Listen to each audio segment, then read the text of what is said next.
नमस्कार, मैं के वर्मा आपका बहुत-बहुत स्वागत करता हूँ।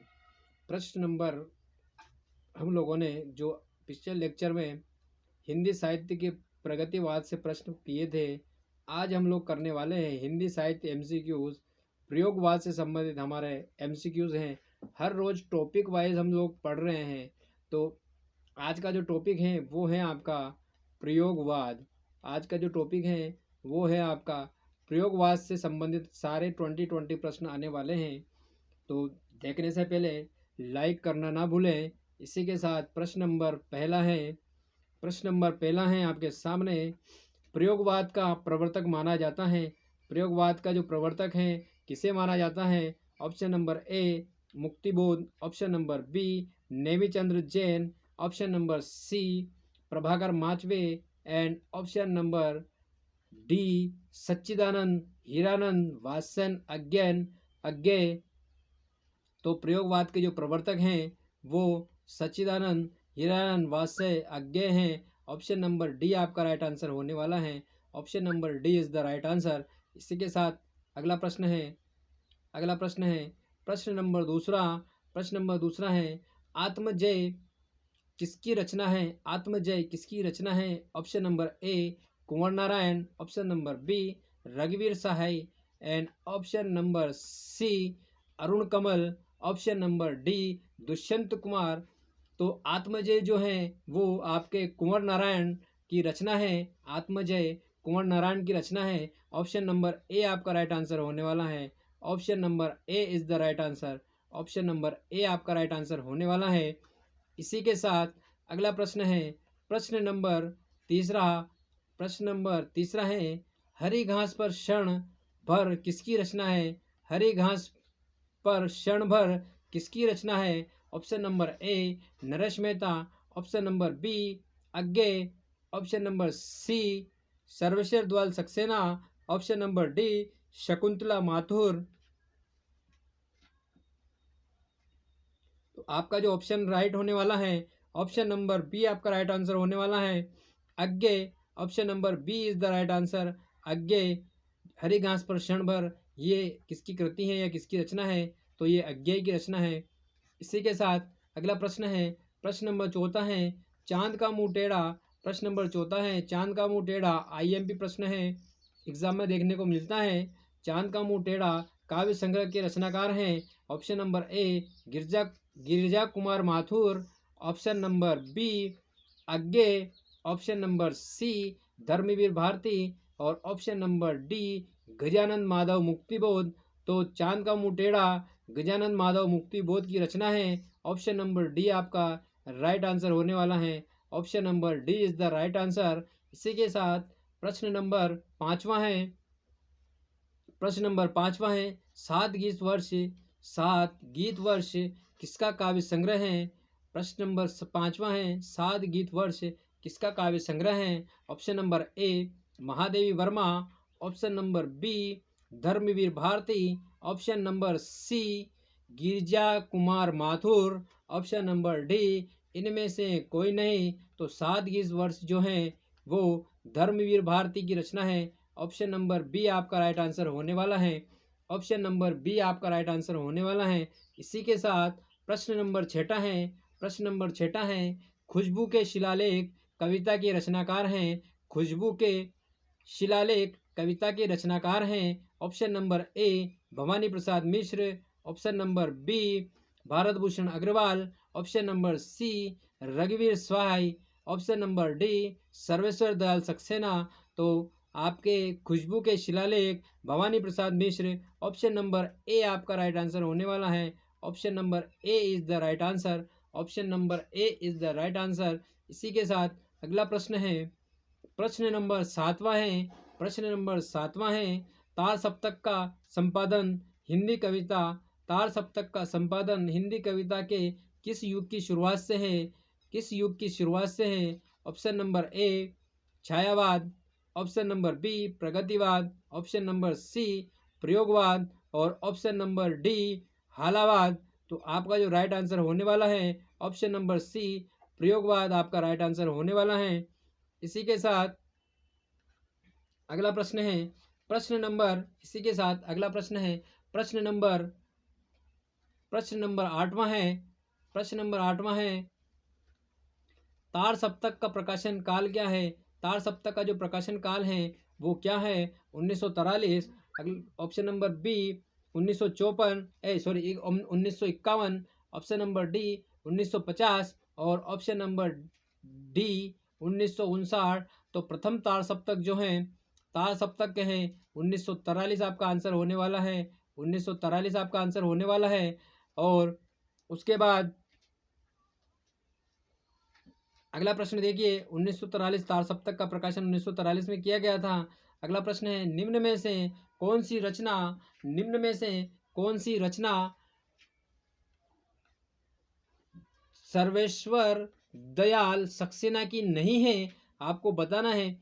4 ऑप्शन है, 4 ऑप्शन में से एक रचना सर्वेश्वर दयाल सक्सेना की नहीं है।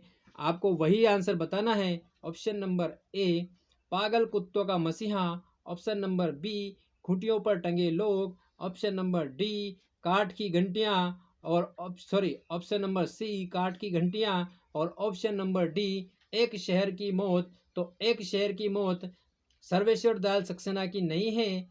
एक शहर की मौत सर्वेश्वर दयाल सक्सेना की नहीं है। इसीलिए आपका ऑप्शन नंबर डी आपका राइट आंसर होने वाला है। Option number D is the right answer. Option number D आपका राइट आंसर होने वाला है। सर्वेश्वर दयाल सक्सेना पागल कुत्तों का मसीहा है, खूंटियों पर टंगे लोग, काठ की घंटियां एक सर्वेश्वर दयाल सक्सेना के एक बकरी डी नाटक है। बकरी याद रखना।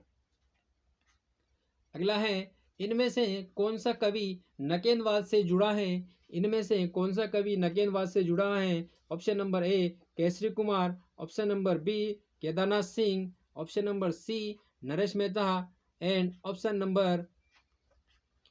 Number D Kedarnath Agarwal.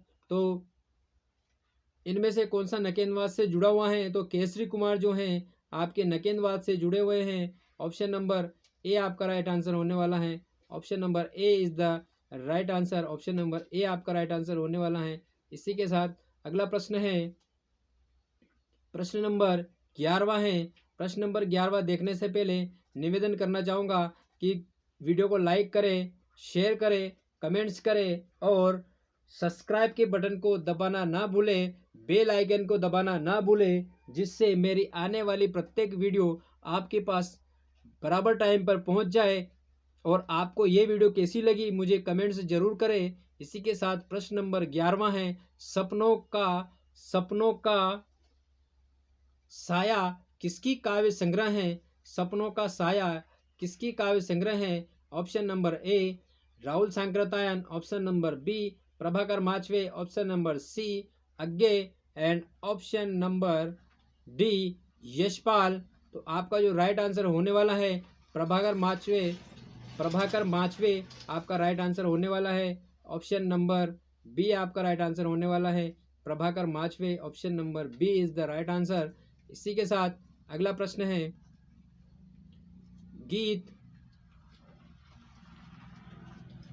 गीत फरोश किसकी रचना है? अगला प्रश्न है, गीत फरोश किसकी रचना है?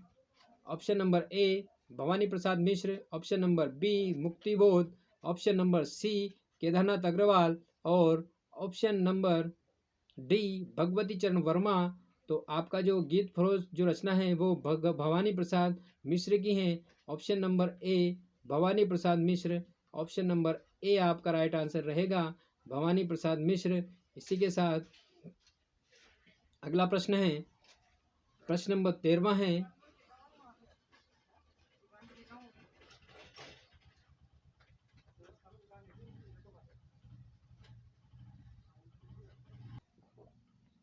प्रश्न नंबर 13वां है, पूर्वा कविता किसकी रचना है? किसकी है पूर्वा कविता? Option number A Agyeya, option number B Muktibodh, option number C Nirala and option number D Prasad. तो आपके जो पूर्वा कविता है वो अज्ञे की रचना है। ऑप्शन नंबर ए आपका राइट आंसर होने वाला है, अज्ञे। ऑप्शन नंबर ए आपका राइट आंसर होने वाला है, अज्ञे। बहुत मोस्ट इंपॉर्टेंट है। इसी के साथ अगला प्रश्न है, प्रश्न नंबर 14वां। प्रश्न नंबर 14 है, दूसरा तार सप्तक का प्रकाशन वर्ष है। दूसरा तार सप्तक का प्रकाशन वर्ष है, तो दूसरा तार सप्तक का प्रकाशन वर्ष क्या है? Option number A 1951, option number B 1952, option number C 1950 और ऑप्शन नंबर डी 1960।